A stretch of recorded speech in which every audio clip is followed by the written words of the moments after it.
When Balaam saw that the Lord was pleased to bless Israel, he did not go as before to seek omens, but turned his face toward the wilderness. Balaam lifted his eyes and saw Israel dwelling according to their tribes. The Spirit of God came upon him. He took up his parable and said, Balaam the son of Beor says, the man whose eyes are closed, or opened, says, he hears the words of God, sees the vision of the Almighty, falling down with his eyes opened, says, O Jacob, how beautiful are your tents!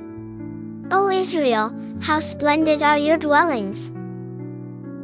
Like valleys that stretch out, like gardens by the riverside, like aloes planted by the Lord, like cedars beside the waters. Water shall flow from his buckets, and his seed shall be in many waters. His king shall be higher than Agag, and his kingdom shall be exalted. God brings him out of Egypt. He has the strength of a wild ox. He shall eat up the nations, break their bones, and pierce them with his arrows. He crouches like a lion, and lies down like a lioness. Who dares to rouse him? Blessed is he who blesses you, and cursed is he who curses you. Balak was angry with Balaam and struck his hands together, and said to Balaam, I called you to curse my enemies, but behold, you have blessed them these 3 times. Now therefore, flee to your place. I thought to promote you to great honor, but the Lord has held you back from honor. Balaam said to Balak, Did I not tell your messengers whom you sent to me? If Balak were to give me his house full of silver and gold, I could not go beyond the word of the Lord, to do either good or bad of my own will. What the Lord says, that I must speak. Now I am going back to my people. Come, and I will advise you what this people will do to your people in the latter days.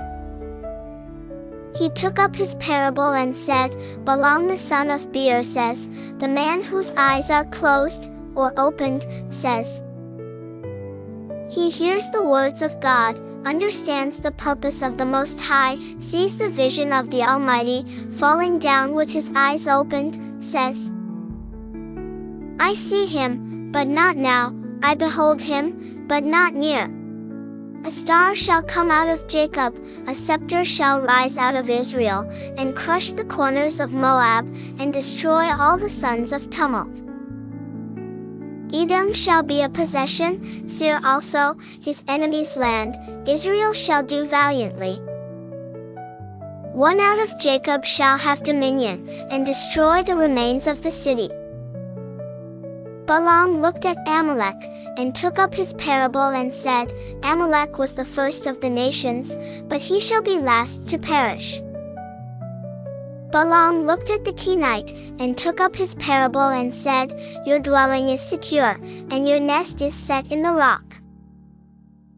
Yet the Kenite shall be burned, until Assyria takes you away captive. Balaam took up his parable again and said, Alas, who shall live when God does this?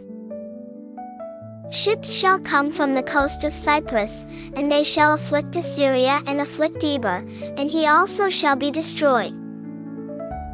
So Balaam rose and went back to his place.